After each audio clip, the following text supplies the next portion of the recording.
Abantu fanele bafike by matric bane skill of some sort. Yeah, true. Yeah, that's true. Yabo mina when I was doing matric, I had done woodwork.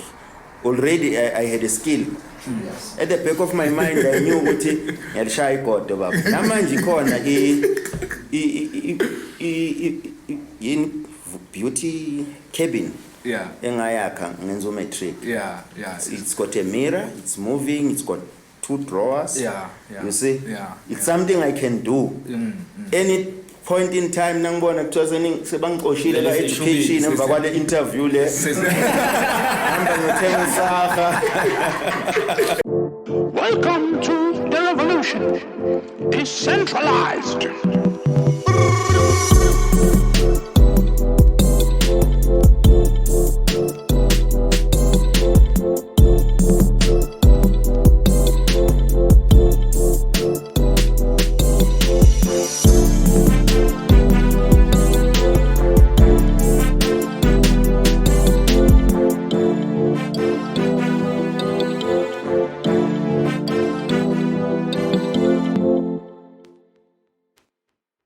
Good afternoon, ladies and gentlemen. Welcome to the second episode of Decentralized. Today we have a very special guest with us, a very respected guest, very educated guest, a pillar in the community. Many know him, many make reference to him for having shaped their lives through education. So we are honored, siyazi nje ukuthi his presence on our podcast will really give it great numbers. As usual, Simphiwe, who you guys know, we are heading the show together. Khamba kanjani mfu? Umnandi? Mahode mfana mdala, akukhala kusiza inkulu. Zithini. Sana nje ukubingelela ababukeli bethu, sisho futhi ukuthi welcome to the second episode of Decentralized. Sathemba ukuthi you guys are going to have a great time while we discuss today's topic with Mr. Cindi. Yeah. No, njoba sekashile kuMemphiwe. Asikhala. Let's get the show on the road. Ngicela introduce our guest njengoba sengishilo ukuthi ubani, but I think ngimnikeze nayo opportunity ukuthi azi introduce as our senior, very respected senior. Yes. Elder. Yes, elder actually. Over to you, Mr. Cindi. Yeah, no thanks. Mahode. Simphiwe. Yeah, no, I'm Manzini, that is my name. Yeah, many people confuse it as a surname. It's actually my name. Yes. Yeah, I'm Cindi, Sibongo. Zalelwe eMelo, grew up Exchange. Mfana nje wala. Yeah. Born and bred here. Ngifundela indile ngabuya at one point ngasebenzela indile and I'm currently at Cebisa secondary school. All right. So how many years do you have under your belt now as a teacher? I tried to calculate yesterday. I started working in 1985. Oh. 95. I'm lying. 95. Oh, 1995. Yeah, 95. Right after the first democratic elections. Okay. Yeah. Okay. Then nice. It's 28 years. Approaching 30 years. Yeah. Pension is looming somewhere. So do you still have the same drive, the same energy, the same force? Because I've spoken to a lot of people, and a lot of people make reference to you, like people that moved, that are now at other places, both Johannesburg. Like I have about close to 5 friends that I have spoken to. Yeah. Mr. Manzini Cindi, kakhulukazi njenge English, in terms of English literature and all those things. Do you still have the same drive? How are things now compared to 1995? Yeah. The passion is still there. Yeah, but age has crept in. And a certain level of maturity has crept in, and the levels of responsibility have changed. I'm a manager at work now. I foresee kwenzeka kwezinto kwabanye abantu ukuthi zenzeka kahle. So it's more about pushing others to do the correct thing in the workplace. Isakhona drive kakhulu. Yes. Yeah. Yes. Okay. Speaking of passion, mina ngicela nje ukubuza is how would you ungasho ukuthi kubaleka kangakanani ukwenza into that you are passionate about instead of doing something mhlambe because uzizwa ngathi awuna choice or you're using it as a backup. How important is it ukuthi wenze into oyithandayo? Yazi indaba ye passion ngenye indlela mina teaching was not my first option. Really? Yeah. Oh. It was not my first. It became a backup. Yeah. When things went wrong. and with many. Yeah, but you need to develop your attitude. You are not a check collector. You are here to work. Yes, very true. Yeah, very true. You know when I started to work, it was the end of the world kind of a place. Oh, okay. Where people did not want to go. At the bottom of the food chain. Yeah, ngakamba ngayosebenza Sabelweni in a place called Kromdry. Oh, Ngonini. Yeah. Ngonini Primary. Yeah. Hey, far flung area. Yeah. You would not want to be there. Yeah, you would not for want sure. to. It was far from everything. You could drop any. Now we're dropping. Ubuyele ekhaya ngabe bangikhipha ekseni nawe imantente tothi ngiphume ekseni ngabo 8 principal uyangirelease ngena 8:30 8:30 avume uthi ngekhaya ngiphume ngiyomela itransport. I remember one time ngalinda kwaze kwaphuma isikolo ngabo 2 ngilinde ibhasi kwandlula nje umlungu oyi1 wathi aphume emtsola imali. From there I sat there the whole day. But naphuma kwangikhatha ngilifta yena yongibeka in a better spot. You see, meaning ukuthi wakudlula waphinda wabuya wakuthatha futhi. Usebenze emayini nasashayi udlula umlungu ushona le. Nasashayiza uprincipal ungithola ngimi. Sengigcwele intuli leso. Uthuli. And so ipassion yabona nendaba yokuthi it was not my first choice, but I was driven. Yeah. I went there. They told me ukuthi, hey, you are the third person. Yes. We hope you're gonna stay. I said, no, I'm here to stay. Yeah. But really, not yes. Yeah. I'm good with it. Yeah. Ngibona ukuthi I'm lost in the far-flung place. I felt I would want to make the difference. Kangisay comrade yabona sibuye Mzabalazweni and so and I wanted to make a difference. I thought Mzabalazo wawungaloko. Making a difference. Most definitely. All right. No, that's good. So then how long were you there for before eventually coming to teach here in ML? Believe it or not, 7 years. Oh. Hey. It was a struggle. Not really. No, I quickly acclimatized. No, I think ilento ayisho yona ukuthi ke naye wavele wayitshela nje ukuthi lapha ngiyosebenza. That's it. So waqala what decide about something that you want to achieve. I feel like even mood yakho changes about whatever environment you're in. Uyakhona ukadapt quicker and you can stabilize yourself. Ube enough naloko okukhona la available at that time. Very true. Yeah. Very true. Yeah. But given at that point in time, given the nature of education and the nature of education now, more especially for teenagers with Ekhula Manje, what would be your advice, or what is your take on what's happening now? Because we've got many people with degrees, abanye with post degrees, honors, masters, but bahleli ekhaya. Would you say it's the wrong choice of study in terms of our courses, or maybe the job market is that competitive? What is your take on the high number of educated youth versus the high number of unemployment that is happening? Mahode, yazi lento lena ifaka the whole nje problem esinayo, issue ye corruption, the resources that were supposed to be there by now, and youth yethu I khona ukuzi access lezo zinto because through corruption drains the country. And so ezinye izinto uyabuka uyabona ukuthi it should have brought embetterment in people's lives, and uthola ukuthi abantu they've not really benefited. And izifake yona le issue oyimentionayo ukuthi mhlawumbe youth yini lento uyibalile unemployment. Issue ukuthi nje the selection How come sifundela into engekho ku job market? Yes. How come sifundela into engekho ku job market? Yabona nje into zabo administration izisaba kabi. Azi umuntu nathi okwenza administration.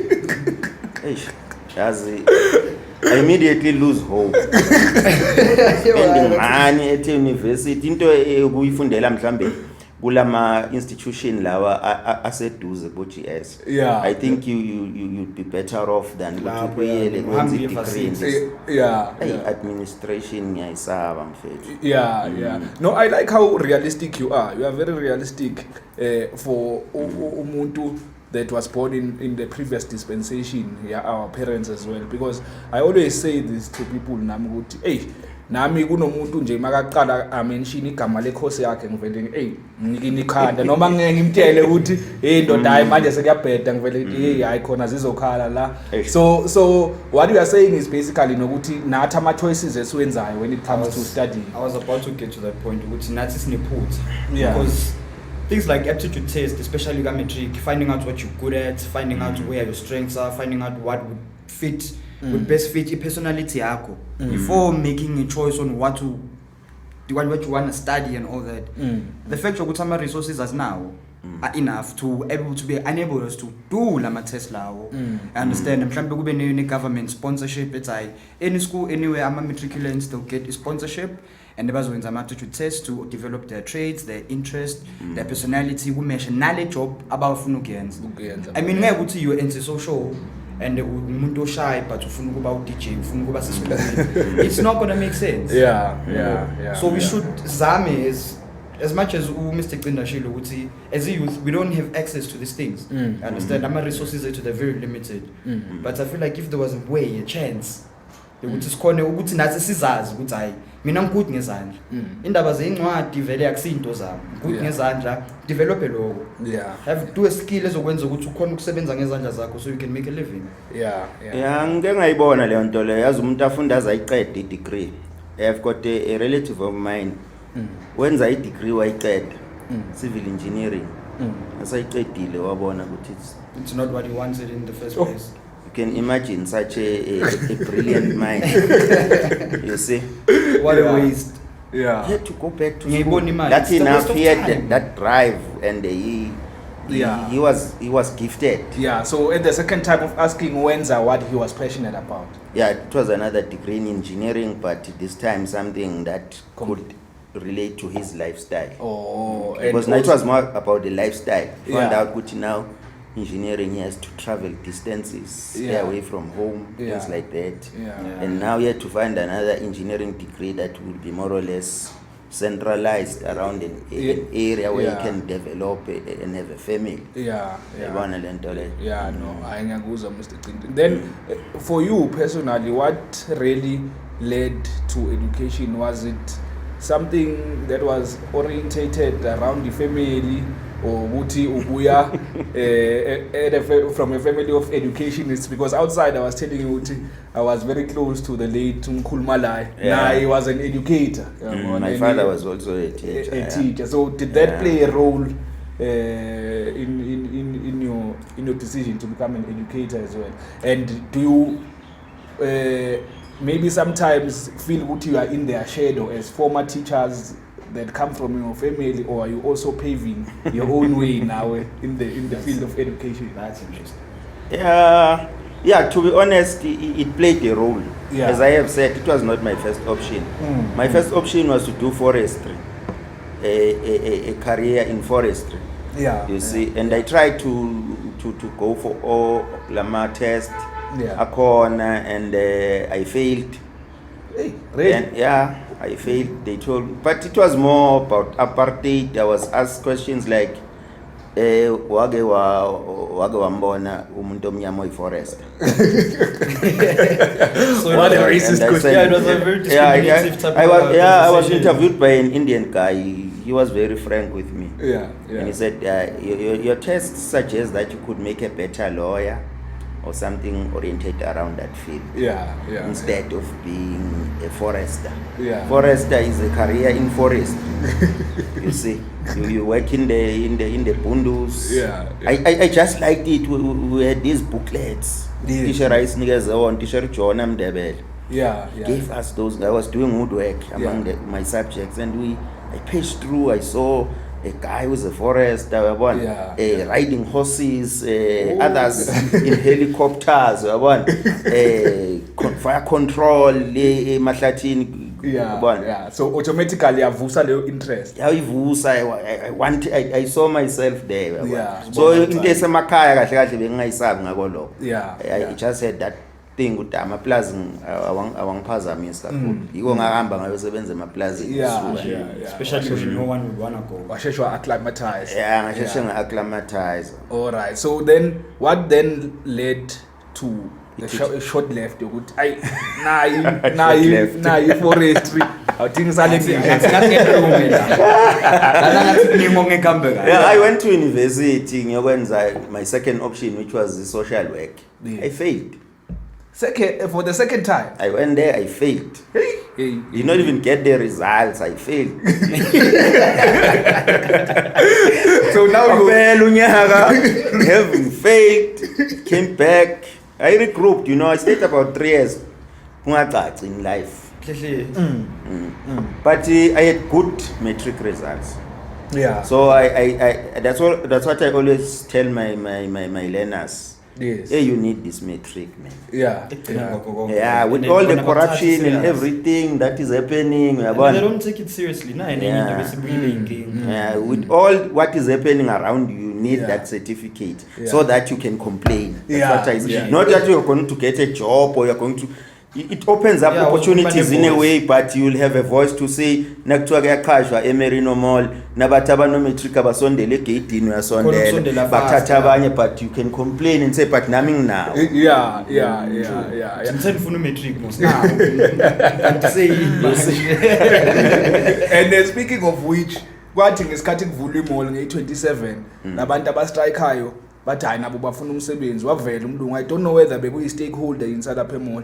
Wathi alright abanometric one side yabona njengoba nisiququku nje unometric akeze ngapha bema bonke la yabona. So what gives you the right to complain then unganayo naleyo certificate? You see, ayiqala ukwenzeka leyo nto leyo nasikhathi kuvula igame. Same modus operandi. Waphuma umlungu wathi metric one side kwaphuma 3-4 yabona. So bezimob beze ngendlela ukuthi fanele baqhasheke because they belong here. Imelo is a small town, and as a small town abantu they think everything belongs to them. Abazi ukuthi kunabafowethu nabantu abethu abasebenza ekudeni and babathole lapha ama opportunities wabo. You can't say into zazalaza. This is part of South Africa. But entitled to sense of entitlement yabalimaza nalezi zinto ke well politics ekhona le ama class nani they believe lezi zinto obligated ukuthi bakuthole baqhashwe bona ngenkani and all of that. Okay, abanye kuyabenzakalela through backdoor bangena bangaproducanga the necessary documentation nayo lo mlungu wayemanasho nje because uyazi ukuthi kulabantu abaqhashiwe lapha eMerino Mall bakhona abantu abanganawo lama metric certificate kade asayifuna la. Yes. No, but I think being an educator, my mother is also one, but nje akabelieveli kubantu ukuthi benze, like let's say njoba siqhamuka efamily ne1 ukuthi mhlambe cousin yami izothi yazi ngifuna ukwenza education eyuvele amkhiphe nje kulowo mqondo. So what is your take on it as a father with children? Umntwana afika athi ayithime nami ngifuna ukuyofundisa njengawo. Is education a career that you can still encourage people to do at this day and age? That's a difficult one. That's a difficult one because I myself I did not encourage it to my kids. Okay. I didn't encourage it because you once you are there, you see you become part of the politics. And in a way you feel good. Hey, I don't want to expose my kids to this. To this kind of environment because it's not just a question of getting into class and teach education. There's also politics. There's politics. There's opportunities. Yeah. There are other things at play there. Yeah. Dealing with human beings there. And in a classroom, we can have 30 to 40 kids with 30, 40 different personalities. For one person, that could be a lot to handle. Ungcono ke wena wangena bo 30 40. Mina my class in grade 10 is 74. At present. Yeah. Class one then. 74 learners. Yeah, it's one class, maths and science. I was telling them, ngathi ayinina la kusazosefeka nikwazi maths and science. It's either you are here by pure mistake. Yeah, or uzingenele wazithe uzoyizama. It's got that kind of animal. Of a person in it into physics and maths. It's not everybody's cup of tea. Mina ngayishiya maths ngiyabona I was doing grade 10. Yeah. You see, so it's not everybody's cup of tea. Yeah. And then while on that point, do you believe ukuthi maths and science are still the future? Sikhule kuthiwa maths and science is the future. Indaba ye commerce bebangayibheki kakhulu. Bomama sakhula ukuthi hey bo commerce bo accounting bo management yabona. I remember at one point my mother once said to me, "Ay wenza maths lead hey I god avila ukucabanga vila pelana ukucabanga." So what is your take on it? Do you still believe ukuthi people should be structured around maths and science or no? Yeah. It's different mfowethu sina different talents uyabona and wonke umuntu asenza maths and science kuyoba yini. Honestly abantu ba diverse. Yes. Nama talents abo are diverse. Why would everything be measured in terms of maths and science? Yeah. As you can see, the maths and science schools are really struggling to get into it. Yeah. We have abantu what the social media nasebakhuluma ngama results akhona. But maybe mhlambe nabakhuluma from a position of not knowing of what is actually happening there. Yeah. Produce umntwana one maths and science abe good kulento lena. Hayi akusinto elula. Umntwana uyakushowa from an early stage ukuthi okay mina ngi strong la maths and science nginayo. Akusinto you push into a person noma futhi ungathi uzama njani manje ukumenzisa le maths and science if the child is not gifted. Mina ngithatha ukuthi it's a gifted thing. Into ozalwa nayo. Or saying too controversial. I know what I think kodwa yile ndlela okungayo okwenza ingakhoni because they wanted to reproduce a model yakwamanye ama countries where everybody does maths and science, but I doubt that it's like that. Futhi ngapha it's not mandatory ukuthi wenze maths and science. From high places where you don't have a choice. From primary ilahleka khona maths and science yabantu. Iyalahleka completely. Umntwana ufika ka grade 3 akakakhona ukubala kunama milestones which you should be able to achieve this. At this point in time kuye nge time frame. Kuye nge time frame. So at this point in this conversation Mr. Cindi wathi ne education inama politics akhona. I want us to dwell kancane kulelo point lelo, but I'm gonna add another question to it. I'm not trying to get you to be controversial because really you are an educator. But my question is, what do you think causes the challenges that educators face at this point in time, more especially with reference to gangsterism in schools and all those things? So what do you think causes those challenges, and what are the nature of the challenges that you guys are facing? Because earlier this year sidesezwa khona ecebisa ukuthi kube ne-stabbing. What leads pupils to that, according to your own analysis? Man, i-problem ngabuyela back into efaka i-government. Into ezingenzeki kahle ifanele ngabe ziyenzeka. Izinto mazingenzeki kahle uyabona nje ukuthi ngikhuluma ukuthi ngina 74 in a class. That should tell you there's a problem ukuthi kune problem. And akusi into ya this year kuphela na next year kuzoba khona iclass elibhaluni to that. And thina isikolo sethu asikhitha abantwana sithatha wonke umntwana. Asithi sendisi maths and science, asithi hayi uthola level 3 asikwazi ukuthatha. Yabo, and so sigcina sithatha even umntwana onama challenges basuka from other schools sina siyibuki I reporting ukuthi lo mntwana lona bathi involve gangsterism, so we can't take the child. Background check ayikho background check sikhathi sokwenza background check asikho vele. Then uma ungamthathi uthaye ku. Question futhi eningi bese ucabanisana nabazali bahamba baye phambili ku department ibuza ukuthi awumthathi njani. Uthaye kuphi. Lapha kufunda imaths and science akayikhoni elindile. You see iregi ngathi iyo engathi strict nyana NSA angitholi njani kodwa ngathi asingayekudini but ngathi iyo ngathi seyi model sinyana. In terms of the location schools, ne? Ngathi they got it right somewhere. Kuyagcwala iregi problem. Kuyagcwala bakhona ukuthathe le number edingekayo ye cream yaselokishini.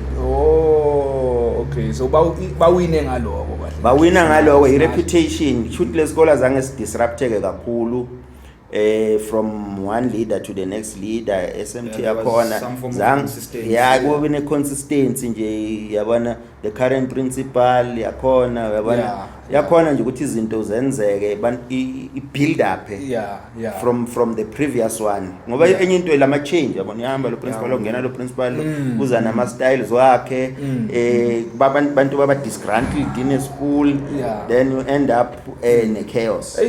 And it's very difficult to control a chaotic place. I've been to chaotic schools and so you lose hope at one point. Ukuthi lento esiyenza la uthi khona. Uthi usethi in Africa says to bathathe ifence. Bathathe ifence. Sesenza njani manje? Bantwana sebagena kuyo ngathi bebazi vele sebadabula khona. Sangenwe emagetsini. No, it becomes challenging. Mina ke Mr. Cindi, I have a question. I knew you were born and raised in the apartheid era. And then you saw the transition from the apartheid era to democracy. My question is, how has the education system changed from curricula ya lena, curricula ya NSC all the way to CAPS? It changed, but man, you feel what some of the changes were unnecessary. If you can put us. Okay, there's a lot of terminology that has changed, you see, and then the levels have dropped in terms of pass percentage. I don't know you how see, it's like they are being pushed to the next level. It's concerning what they are okay with 30% pass rate, pass mark. What's all I to pass it? How? But they expect the very same kids who would buy ever seats. Lapo 49 failed. I negotiate. From 50 and above to pass. Unalo kuyi challenge futhi fana ba university. Why abantu fana ba university mfethu? Mhlawumbe ngile ma university, I'm sorry. But nje it's a question yabona. Abantu fana bafike by matric bane skill of some sort. True. That's true. Yabo mina when I was doing matric I had done woodwork. Already I had a skill. At the back of my mind I knew ukuthi ngiyalishaya igodo baba. Namanje khona in beauty cabin engayakha ngenza matric. It's got a mirror, it's moving, it's got 2 drawers. You see, it's something I can do. Any point in time nangibona kuthiwa sebangixoshile la education emva kwale interview le hamba ngithenga isaha.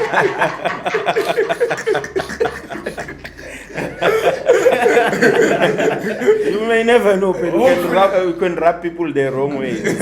But when I was represent the Department of Education, no, I was there as a teacher and you were invited about it. We as a represent.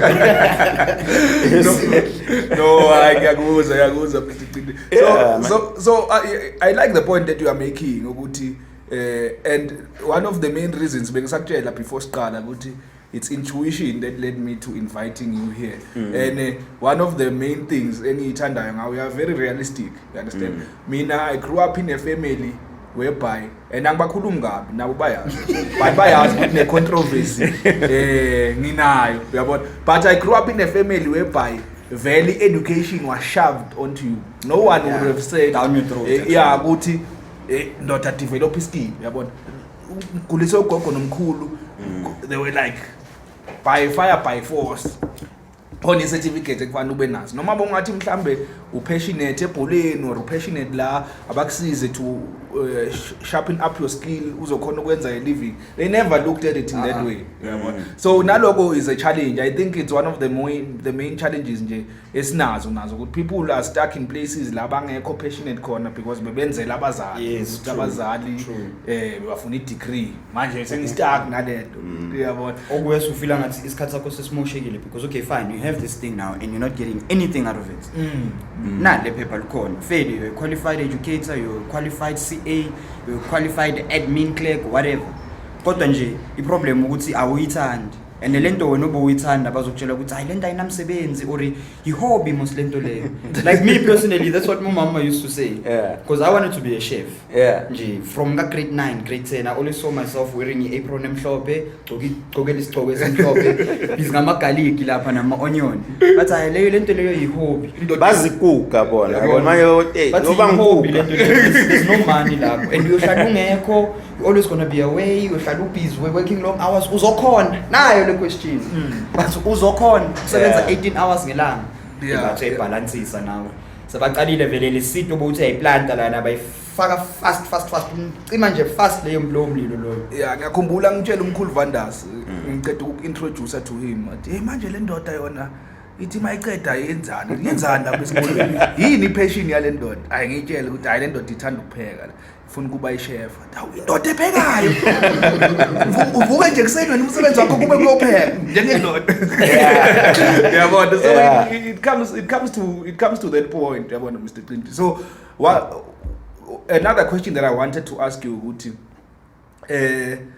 let's say let me put a scenario before ukuthi you've got a son and uyambona ukuthi ugude ebholeni for example athi makafika kuwe makafika grade 9 for example athi I time mina ngisafuna ukufunda manje I want to focus on my role as a soccer player yabona and umbona ukuthi upassionate with the right investment lentwana engaba mnandi sikarango bese yabona what is your point in that? Would you encourage that passion versus education or would you be like hey I khona that dream is far fetched?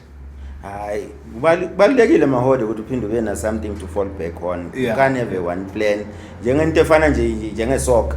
What if you get injuries? Then you are done. I know a certain guy wavela bo Chiefs wavela one then it started dying off. And it was a real frustration for the whole family yakubo and ngangijwayela usisi wakhe and it was like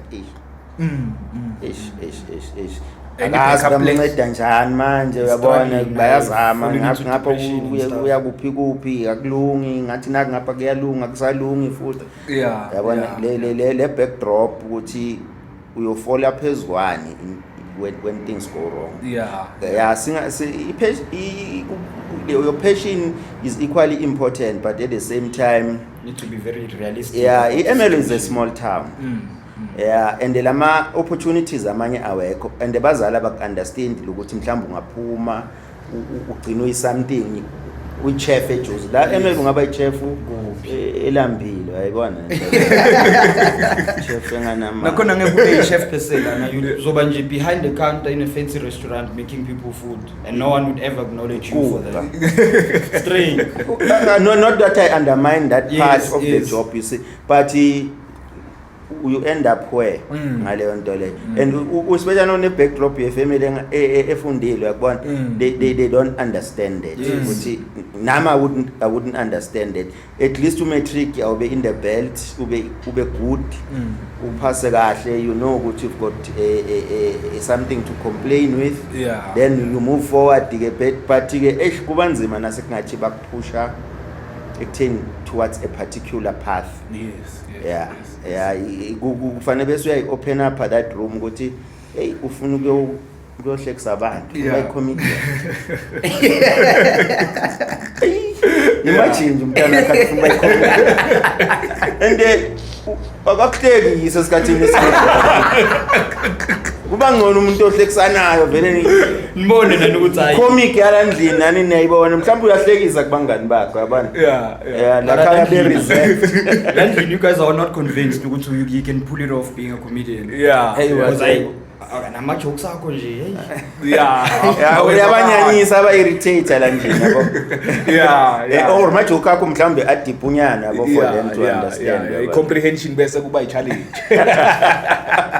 No, ngiyakuzwa Mr. Cindi. All right, and given the education systems in different countries, like in Zimbabwe, for example, maths and science is compulsory. You understand? And according to a survey that was done by, I don't know the source, I'm not sure of the source. I think I quote among ngoba ngaze ngibe arrested for plagiarism. But kukhona enye i-source engingayibona out of 421 countries kwenziwe i-survey ukuthi the competitiveness of the education system in that country iyangakanani, and South Africa was ranked number 420 out of 421 countries. So what is your view on the competitive nature the education system in this country when it comes to developing skills and all those things? Kona ngathi sisalele emumva and kune confusion kakhulu yabona ukuthi which one we should have opted for now to uyabuka because thina sathatha i-education system yabo Switzerland. It's not really ours. Yathathwa yalethwa bayazama kuyi-refine manje bayi-refine but yabona phethe ulungisa ngapha kutsheka ngapha ulungisa ngapha kutsheka ngapha refinement yakhona iya ngokuncipha kwe-quality ye-education.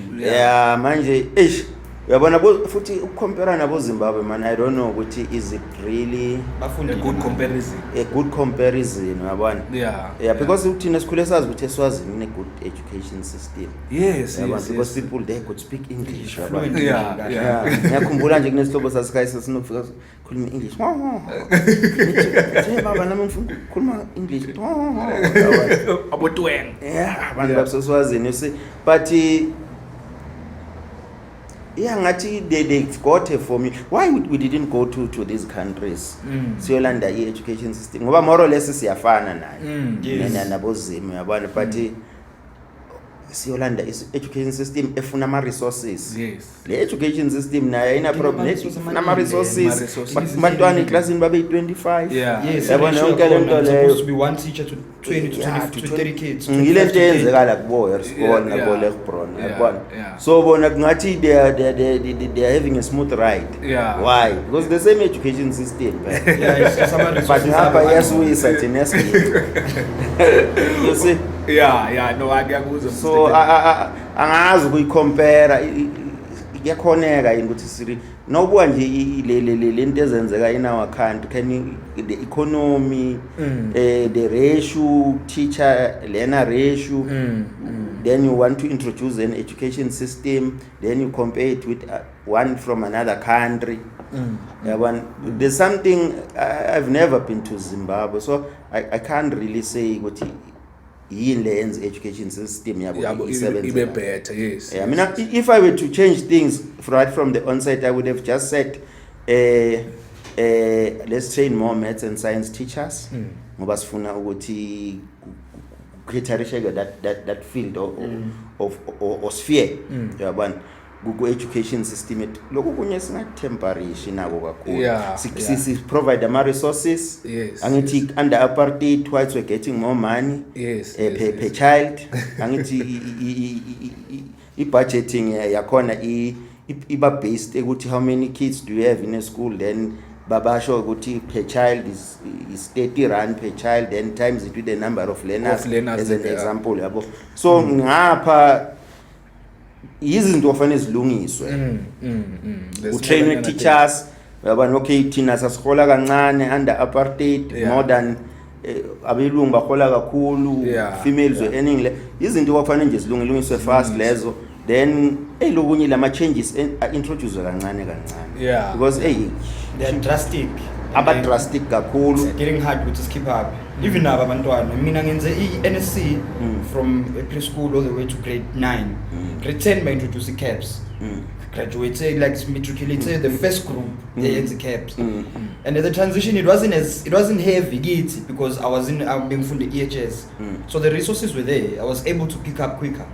Kodwa lababanye baselokishini it was a very sudden transition. Manje they need more resources. Lezi zinto zidinga ukuthi uhlale you need to be online all the time. Udinga ifone, udinga ama data, udinga imali ukumaintaina lezi zinto eziyi2. And ekhaya akuna phone, awukhona ukukunika imali ama data, awukhona ukufotocopy library. It's a problem. Resources are important. Ngeke siwa downplay ngoba angekho kwezinye indawo. Yeah, and abanye bakhonile kwa retainer lama resources wabo nje like white schools you see. Ngibone during COVID my daughter was doing grade 11. 2020. Grade 10, 11. Yeah. 2019, it was the end of 2020, yeah. Yazi effect of COVID nje let's be honest kuma white school ayizange ibe kangaka. Ibe khona, yeah. Uphume ekhaya likhona ikwenza data libe available. They were studying online. It never affected them. She still their academic calendar still went on. The results she got nje even ka matric were convincing ukuthi lo muntu bekafunda. Azange abe nama disturbances. Uyabona and ngapha thina nakuthiwa kuvaliwe vele. 3 weeks. No communicating with the learners, no communicating amongst teachers. You see, we tried my WhatsApp group, abanye abantwana they don't have WhatsApp phone. You see? Smartphone asikho. Abanye akukho kwazona le smartphone. Yeah, no challenge. Hayi ngiyezwa Mr. Cindi. Yazi khona enye into mina I grew up with my grandfather, so I always make reference to him because yonke into engiyaziyo basically uye wake ongifundisile. So wake wacho just to lighten up the mood, wake washo a very controversial thing to my mother. Wathi you are a teacher angithi. Wathi mama, yes I'm a teacher. Wathi ufundise lokishini. Wathi yes ngifundise lokishini. Wathi kodwa abantu abakho bafunda phi? Wathi bafunde town. Wathi why is that? Usho ukuthi nawe awubelieveli kulento enikeza abantwana babanye abantu. Why is the fact ukuthi wena ufundisa na kodwa abantu abakho bafunde le? What are your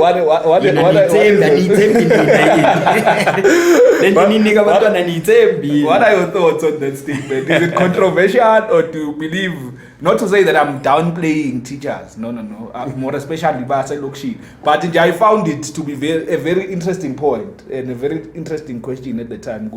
Why, if you believe nenzite right, why they bantwana ngabafundisi la nibasede? Okay, ngabelieve into right Mahode. But the problem ngibelieve into right but engana ama resources. Yeah. If it could take them a step ahead. Nangabe bekufana thola level 4, agcina thola level 5. Yeah. I would have done something for my kid. Yeah. Akuselula ukuhlukana ne-2,000 rand a month. School fees. Uyayibona le nto leyo. It's a big sacrifice on the part of the parent. Yeah. As much as controversial yona ukuthi ngathi we don't believe in our own Mina I wanted to take my daughter out ka grade 11. Yeah. Because I never liked the white schools, to be honest. Yeah. We were throwing our kids into hell. Deep end. Hell. The politics of the school. Yeah. As much as banama resources, teachers go to class. Ungayujabulile vele ufundisa 25 yabantwana. As opposed to 74. That's a lot. You see, izinto eziningi kusafuna ukuseta amaphepha. Okay, fine, useta iphepha li1 benze ama copy. Ufuna ubuye umark, analyze yo imarking yakhona indoda into engaka nje into engapheli as opposed to umuntu omark ama scripts ay25 manje I was so disillusioned with the whole thing lo ikhuluma to the extent that in grade 11 I almost did it vele ukuthi ngimkhiphe. I could say which was going to get good results, and so I wanted to steal those distinctions ngafaka esikolweni sami.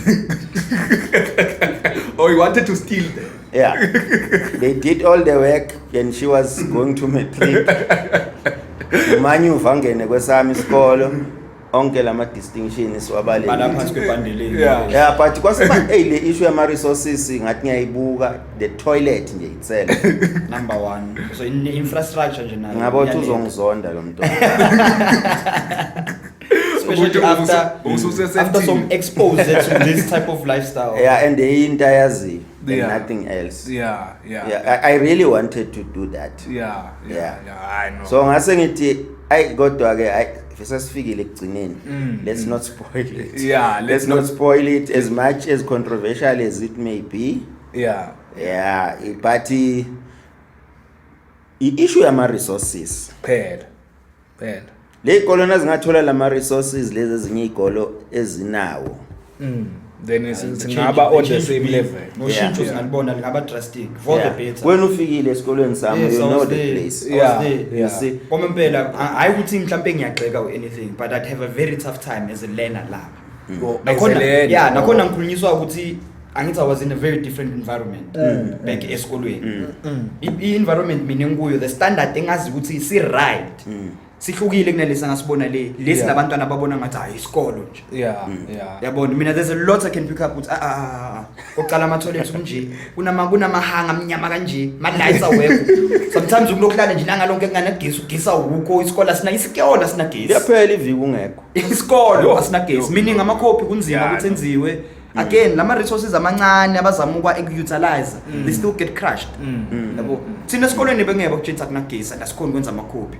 kunagesi mvulani ama generator phela awu lapha kini kunalento edumayo la ne-heat ebusika besinala ama-heater lawa amalahle ama-steam heater uthi ungene eklasini ngo-7:30 ekuseni warm lento ukuthi uma ungene eklasini uthi kumula iblaze ubeke emva kwesitulo and then you can focus lapha ayikho into enjalo lapha uma bekuthiwa kuyabanda Mahode banda kwamampela ayindaba okudlala nama-class ubathi yabuka kuyanethela nabantwana bama-sardines la klasini baningi nje we go on but don't you guys think ukuthi nathi as black people ngicela kuyisentarisha around the issue of unity ukuthi asikho united enough like take for example Lechron has this e-learning system the biggest e-learning project in SA and amount to wenza research ngale e-learning ihedwa abelungu you understand yiba bayifundayo yiba bayiheda up bayimplementayo kulesi sikolo leso so take for example AfriForum inama members close to 85,000 white people across this country bonke bakhipha as little as 30 rand on a monthly basis for membership.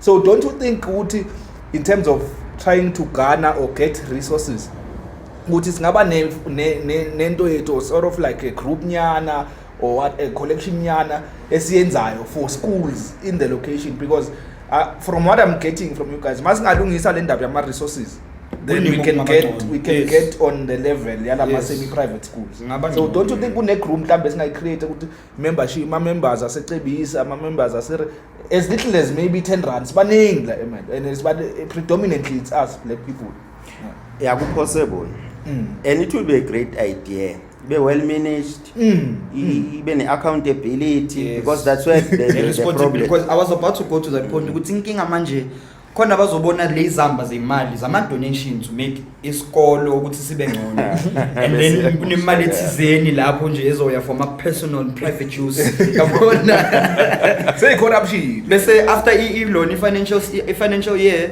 sekunenkinga manje sekunemali engekho sekunemali eshodayo sekunemali mismanagewe expenditures zonke lezi zinto lezo kuzoba nenkinga so if you can get people abangakhona ukuba ukuyimanage kahle you understand bakhona ukuyimanage kahle babe responsible babe accountable like Mr. Cindasho accountability we can go far because zincane izinto ezishayayo I have a question guys Mr. Cindi mfuna your view and take on this so you said you started in 1995 as a teacher yeah so I want to find out corporate punishment was it working for you guys or not it was because now what I'm seeing when I grew up I knew a school was a safest place to go to but now it's a disaster so if you can just take us through what's happening when it comes to that issue corporal punishment yayisebenza to a certain extent, but I've got stories to tell ngayo futhi, which are horrendous. Yeah, which now I know people mina baphuma nge-corporal punishment esikolweni never came back. Yo. I was at Lindile and doing grade 9. Wangena utishera and it was a trivial matter. Hey, yashaywa le ndoda. Yazi umuntu ayashaywa abo 30 something esiboni.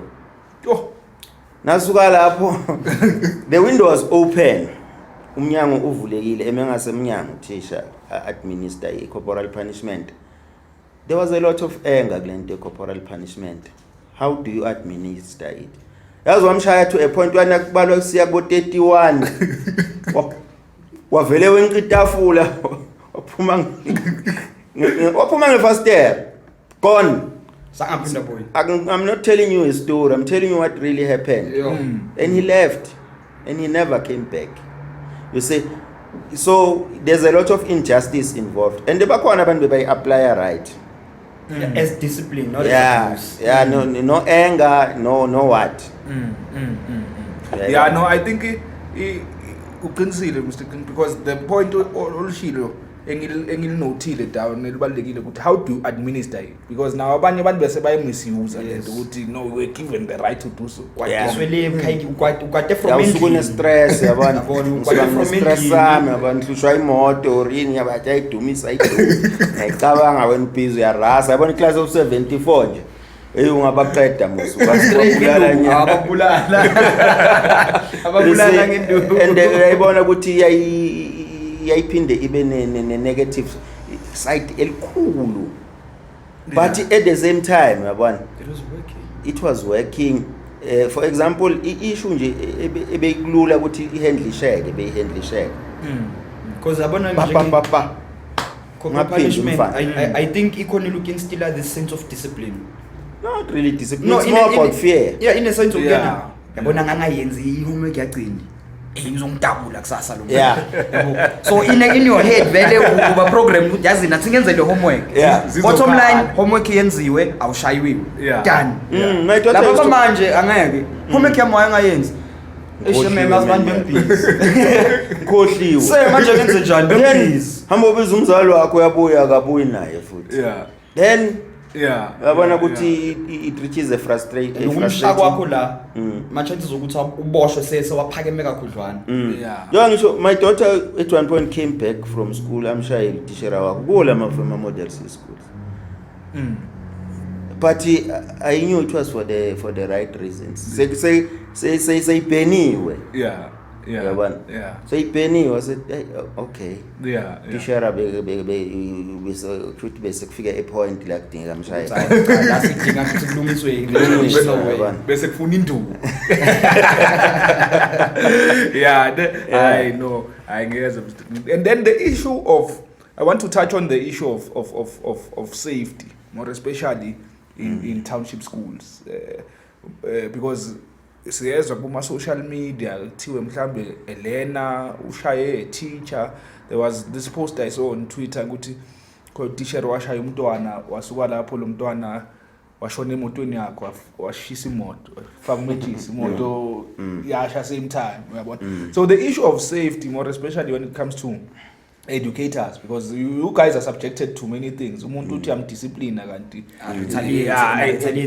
le retaliation ayisekho right kwesikhathi mhlambe ama injuries abe fatal and ifamily yakho seyiluze a father, seyiluze an uncle, seyiluze yabona the pillar. So how do you think we can improve, more especially nje kule ikolo lezi, because kule ikolo zase town lama model schools into esivamise kuyibona is an issue of racism, mhlambe ukuthi umuntu wenzeni kumuntu, but nje in terms of being physical, racism in favor racism is a big thing now. Ku absent kakhulu lokwe physical nature. So how do you think we can improve lento le, because a jump itrahela manje seyigwaza abantu esikolweni. So how can we administer safety for, more especially nje for teachers? I think parent involvement mhlawumbe difficult futhi uganisha support yayo. You see, because ngizokwenzela example ekwenza ngekuthiwa nje parents meeting, every parent is there, they present. At one school mina ngingasebenza khona yazi bekuthi nakukhethwa nje ngisethele example nje boma SGB uthole ukuthi khetha from 30 parents iqala ifeyile yokuqala parent meeting ingayiform quorum failure is2 bese kuthiwa akuthathwe kulabo abakhona nalesikhathi kukhethwa laba abanye baya decline hayi mina ngeke ngikhona gcine sekumakhehla nje kule nto le uyayibona yona it's a bit of a challenge. ifuna i-parent involvement strong njengasesikolweni nje siyibonile isebenza le nto le emva kwalama incident abekhona yes sayithola baba involved abazali heavily. They came to guard the school and we were incident free from then onwards till now. But can you say you are safe? You can't say you are safe. You can't. Sengenzeka noma yini. Okay, as much as reach some sort of normality, but is it normal ukuthi mebazali egate no, bazeshele abantu ababo and all of that, you see? It's some sort of measures are drastic. It's some sort of divine intervention nje engadingeki. Ngoba uyabona ukuthi kahle lento yama gangsterism is a social ill le nto le. It speaks to the school and ama symptoms ezinto ezenzeka ku community uyabona, and so school cannot be immune from what is happening from the surrounding community. Into arrive in that particular area and okay ngizolungisetha i-example ilindile ngisebenzile khona I could be ingekho i-gangsterism beyikhona but it was minimal. It was minimal. Ukuthi nabafana nababheminsangi lapha bayibhemela lapha ekhoneni sikhona kwagijimisa sibashaya yabo. But la esikhona khona manje ikwenye 11. No, let's take a question from I want to find out as like advice manje for people about to matric so let's say I'm saying next year I want to do electrical engineer. So there's universities, technicals, colleges and FETs. So what advice can you give the child who wants to go and engage to that course? Should he go to a varsity or technical? Technical, you get 50% knowledge plus the skill. And then colleges, you just focus on whatever you need to do. So what advice can you give? My university are theoretical. Yes. 100%. Ngikhumbula nje even in the olden days kuzo lezi zinto zabo teaching. Umuntu obene university bomthola ukuthi usashoda nge-teaching practice. Uyabona? Kuyafundwa ucollector onke lama modules, onke lama projects lapho they honor you ukuthi unayo i-degree. Then you find for experience. You lack the practice. That's how they are meant to be like actually, uyabona? And ayifani i-technical kahle siya downplay in our country. Angazi noma ngikhulunyiswa ukuthi mhlambe ngayenza ama technical subjects uyabona. And so I could see ukuthi inginikeza that confidence even when I finished my matric. It was easy for me to take up any job which I remember ngathi ngiphuma ya matric ngihamba ngayosebenza glass work. It was not a formal job for me. A friend invited me ukuthi ngimlekelele but nje I could use my hands. You say I could use my hands. Ngine skill futhi ngapha. Issue is skill ngeke size sit down play. It's there and ama technical colleges they offer that. Yabona artisans. We need a lot of those. Nabantu nje ukuthi nawuphuma Mahode school ukuthi you are ready to work. And I think ibalekile because isikole sizokunika more practical experience. Singcono kunalesi sidila ngetheory. Because uzophuma esikolweni bakufuna experience. Fine, degree yakho nayo, experience unayo. Kwenzeka somos manje bantwana abantu bangaceda umatric bese bayoqala i-course HES equivalent ya grade 10. baze bayofika futhi ka matric wakhona. You know that. And then awuthi nangithi mina okay, leave school in grade 9. Go straight to GS. Go straight to GS, bantu abadala bay understand. Awuna matric. Uyofunda ukushisela. And mthatha lapho usese kuma lokho kuma levels awufikanga nakuma needs phela ama levels is basically grade 10 11 12. Yeah. Literally. Yeah. Just in a space ukuthi hayi ukwenza shorter. Yeah. You understand? And manje uzizwa ngathi uyiphethe phela because akuna uniform, akuna umuntu ozokulandela ngama homework. Wafailile, waphasa uphasile. Seyanga le discipline yakho ke as an individual. Is it possible umuntu ono grade 9 abe that discipline? AGS. Phela ima ufika ku student life kunephatha every day. Mawungana discipline you never have time for class. Because it's either Monday uphume classini naya kumhodo Monday Tuesday you too tired to even talk. Langa lonke uhlele empedeni. Wednesday uyaphuma uyahamba uye classini mawubuya thanda tish izolo bekukuba sithi kuyocabula kayi2 kayi3. Thursday bakutshela kahle ukuthi ay ladies night intwana sijike endaweni eso. Friday seshubile. Ntofuna grade 10. So ne student life. Lo muntu usavuzwa lo. Vuka esikole. Bhalili homework yabo. And the number responsibility abaningi abawanako ukuthi aba drastic from ukusuka from esikolweni to college. College my responsibilities akhona they are more intensive than esikolweni. Esikolweni it's simple. Uye classini uyalalela wenza umsebenzi wakho, buyele ekhaya do your homework and that's a wrap. Phelele nje lapho. Lapha ufuna ucabanga ukuthi uzodlani ngelunch. Uzohamba ngani ke esikolweni? Uzogqokani? Wena uthenga igrocery. Lokho kokuqala nje kodwa nje kuyakustressa. Kuyakufrustrate nje. Yo. Mahode mama ugqoka irelay nami ngifuna umthengele irelay. Sekuyagcoka. Lapho ke ekhaya sigqoka i-accountants nepepe endlini asikhoni kuyi-afforda lezinto. Yeah, but uyabona ukuthi kuthatha a lot of discipline lezo and bekufanele kube nendlela yokuzi addressa. Ukuthi ukuze sikhona ukufika lapho abantwana bethu bakhona ukuphuma at grade 9. Bahambe bayo semi skilled bayonza ama semi skilled. Yayibona lento le. Last question from me, Mr. Cindi. It's a follow up question from what Usbuda asked ukuthi the difference between theoretical and practical models of learning. Nina nifunde teaching niyenze kusasa nama colleges of education, am I correct? And base baya move from those things bawafaka to universities.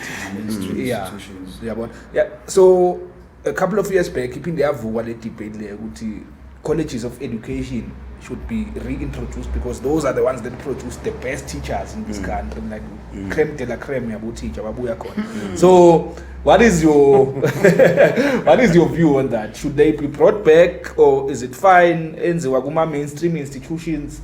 So what's your view in that regard? Especially when it comes to the field education. Yeah, lapha kwakwenziwa idiploma in colleges, you see. Manje kwenziwa ama degree. So I don't think we have to go back. The only thing is to refine it. Ukuthi sibuka ama needs a country ukuthi what are the needs of the country. It won't help ukuthi si produce more teachers mhlambe bama general streams but thina sifuna ama engineers sifuna ama artisan yabona fanele sithole the need ukuthi country ifunani then introduce ke lawo ma courses at university level because it will be like ngathi sesibuyele emumva mana sesithi okay thina sifunde ku ma colleges yabona but ukuthi ngathiwa ngathi mina ayengcono kunama university manje seyi-introduceile ilokhonjana lento experience for teachers. Teaching practicals. Mandatory. We see lecturers coming to observe when the teaching crit. But the lecturer is here, and now you must show good you are discipline abantwana classini classroom management. So you are literally manje practicing the theory. Lama principles of education, can you apply them? Uphethe into zakhe ama tools uyacheck. I don't think it will help us to go back. Yes, my colleges in this produce ama diplomas. Ngoba yobe say expenditure nayo of some sort. In a sense.